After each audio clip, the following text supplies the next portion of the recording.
Hi, Dusty baby.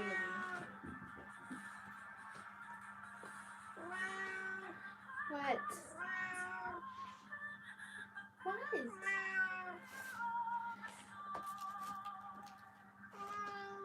What, honey? What?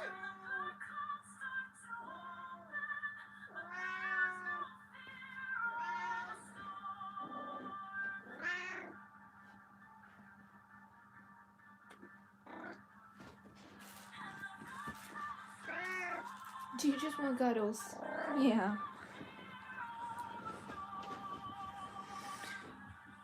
Can you move? Can you move? Come here, honey. I just gotta tell to the face. Hi, welcome in. What, buddy?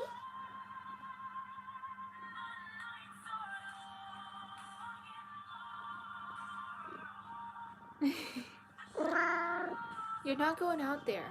No. You can't go out there right now. You cannot be trusted with the kitten. No. Hi, welcome in. Come here, sweet boy. You're acting like you want cuddles, but you also want outside. How's everyone doing? Dusty. You are not going out there, Dusty. No. Because I said so. Yeah, he's for the dog. Come here. Oh. Yeah. He's super cuddly. He's a big talker. Anyway, how's everyone's weekend been? No, baby. I love you.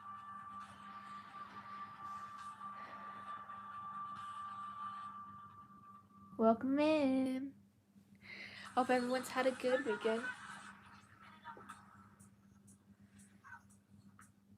Had a good weekend. Stay warm.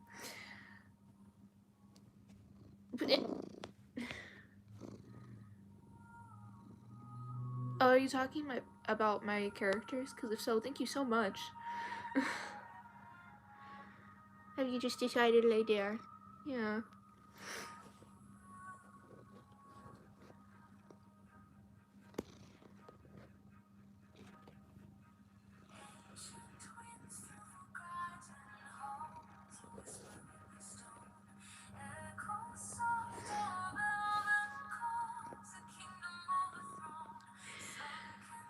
I have learned that this one right here loves story time. But him's been in trouble recently. Huh. Oh. Oh, am I telling on you?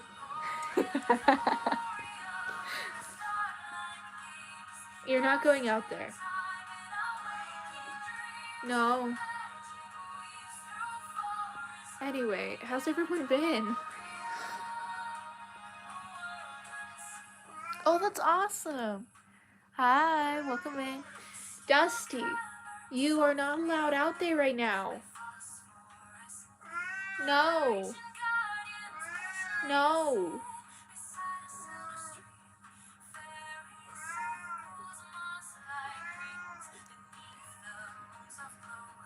Give me 1 second.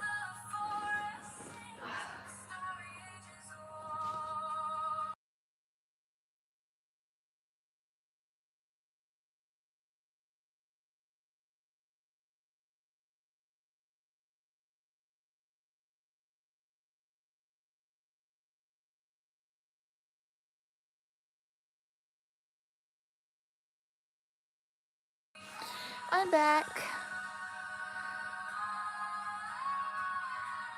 I didn't skip you. I didn't see your comment. Oh, yeah. Hi.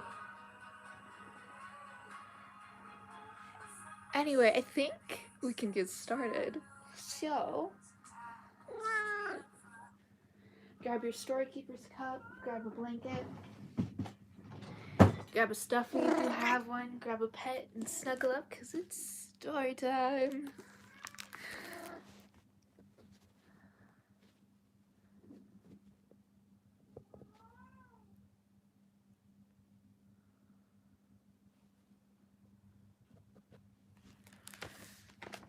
Okay. There was a boy who lived with his mother and father, an older brother and sister. They were a happy family until one day when his mother was too tired to get out of bed, and then everything began to change. No one spoke about it in front of the boy, but the mood in the house became tense and sad, and his father's and old I read that right. And older brothers and sisters' faces were always grim. Good night to everyone who's going out. Or good morning. Or good afternoon, whatever time it is for you.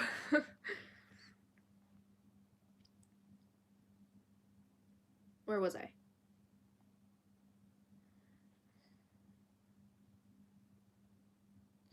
His mother went to the hospital, and his sister cried when she made the boy his breakfast and packed him off to school the way his mother used to do.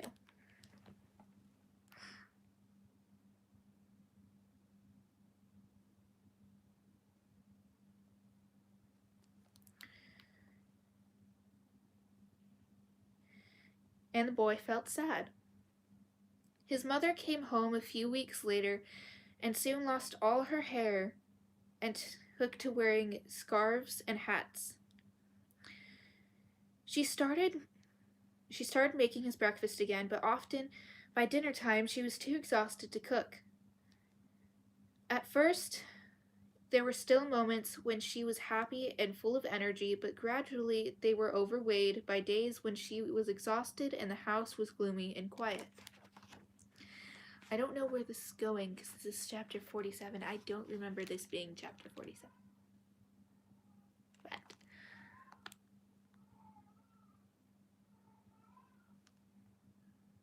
what the fuck does that mean?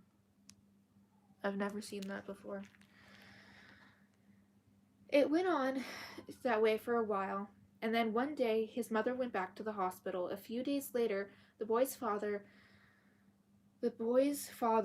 took him to the hospital, and the boy saw sad faces on the nurses and doctors. When he went down the hall holding his father's hand, the boy and his father went into a room, and there was his mother in bed, only she looked more like a grandmother and was now wrinkled and pale and thin.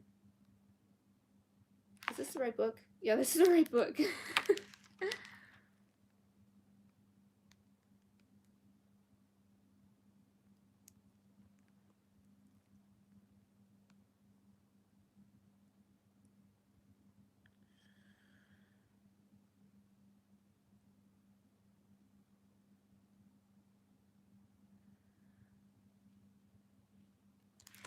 Thank you, Light. Thank you for being a good mod. Anyway, where was I?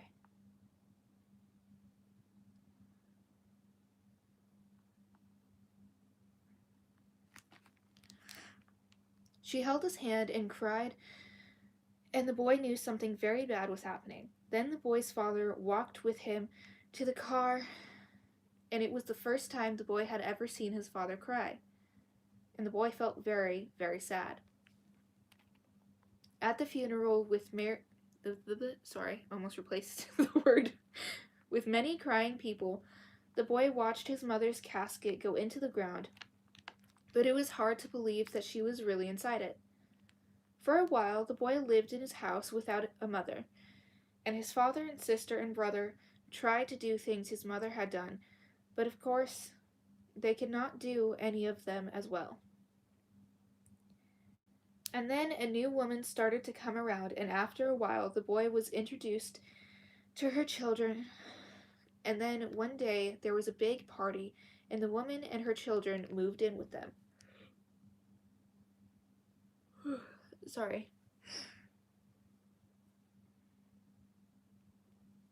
Yeah, some of these chapters are dark. At first, things seemed better again. His father was happier, the new woman wasn't the same as the boy's mother. But by then, the boy understood that his mother wasn't coming back. So he tried to pretend that the woman would be his new mother, and he tried to get along with his new brothers and sisters. Then the new woman had a baby, and suddenly the boy had a half sister named Alyssa. A few years passed, and then his father wasn't happy anymore, and there was yelling and fighting, things the boy had never heard at home before. And then the new woman and her children left, and while things at home once again became melancholy and quiet, at least it was peaceful. The boy and his sister and brother grew older and made friends and spent more time outside the family. The boy never stopped feeling sad, but slowly he built a wall against the memories and tried to stay on the other side of the wall as much as he could.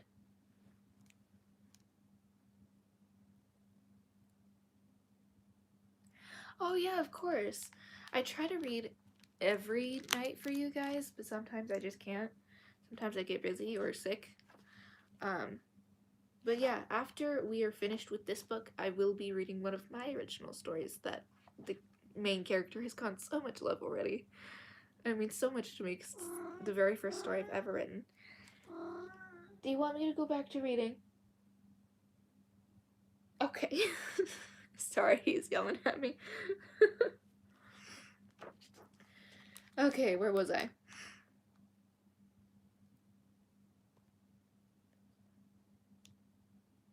Sorry, I'm trying to find where I was.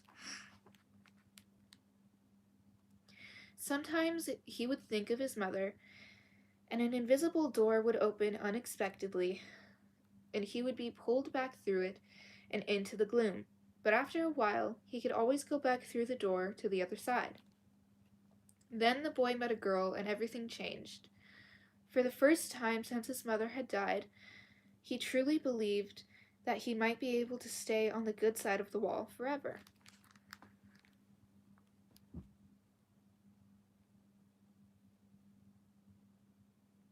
Hi, welcome in.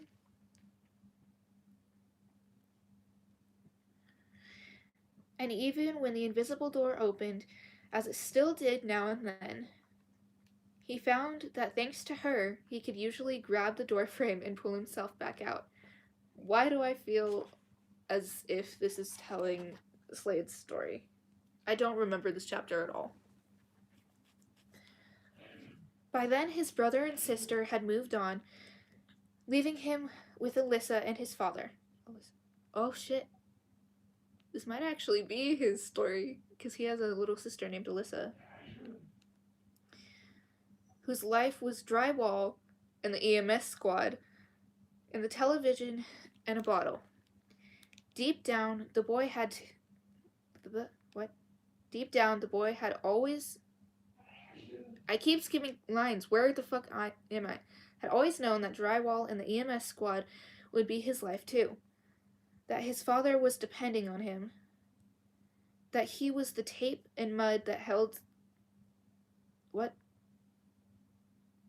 I don't know how to say that, so I'm just gonna say family board of his father's life together. That without him, it would all collapse in a heap. And the boy believed he had no choice in this matter. His deepest, greatest fear was that if Lamont Drywall, hopefully I'm still saying that right, and the EMS squad ended, his father would end too.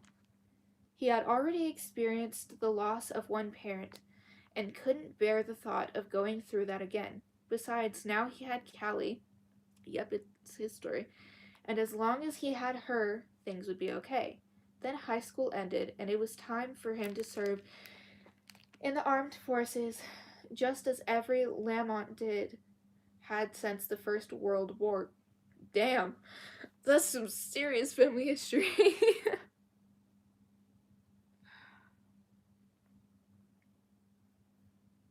This book is a bad influence? I don't think so.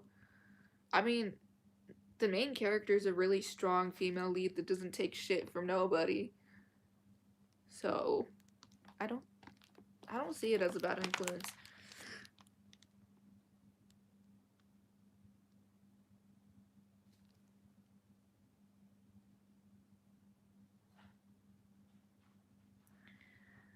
You're loving this so far? Yeah, we're almost done with it, but if you want to know all the other chapters, I have a whole playlist on it if you want to go and watch that.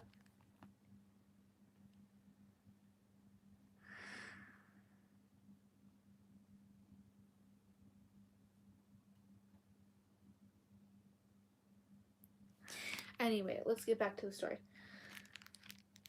Where was I? And this, too, he had always known he would do, regardless of whether he believed in it. What, Dusty?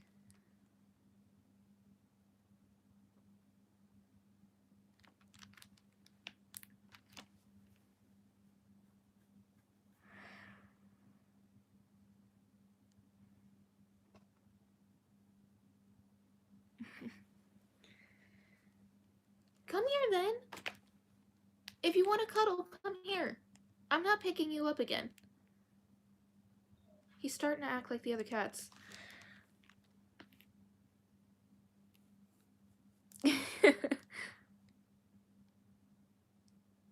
Oh!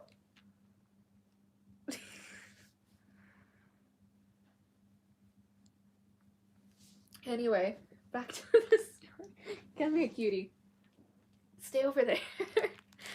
Okay, where was I? Shush.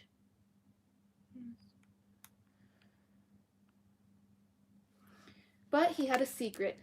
A bad knee he'd carefully exercised to keep strong, but had started to neglect, hoping that it would grow weaker and eventually get him sent home. So he did the things he didn't want to do, went far away from home, to train for a war he didn't understand and wasn't sure he believed in. And he was homesick and missed Callie horribly, and counted not only the days, but the hours and minutes until he could go back home and see her again. And then, just a few weeks before he was supposed to go home, she called one night out of what felt like nowhere, said they were through, and she didn't want to see him again. It made no sense.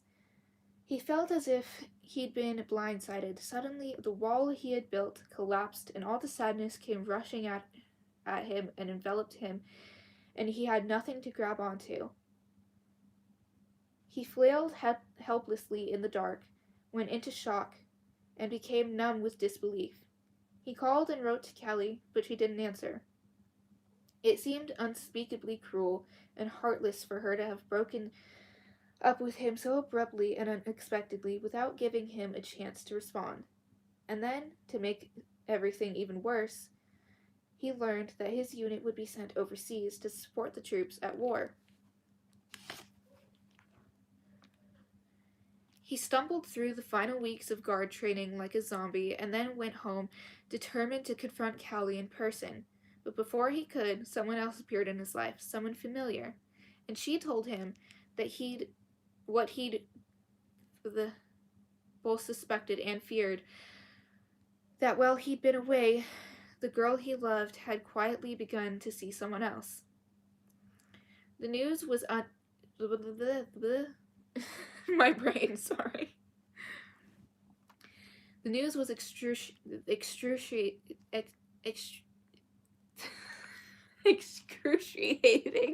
story. Like salt poured into a wound already too deep and painful to survive. And it produced an anger in him so extreme that he wasn't sure he could control it.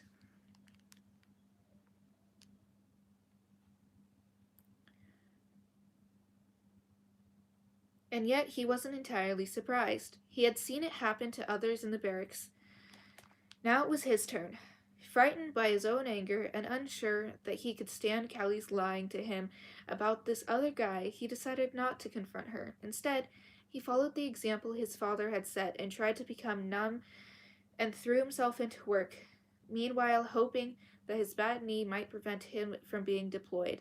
Like his father, he might have resigned himself to nights in front of the TV, but that other girl made it clear that she had more than gossip to share with him.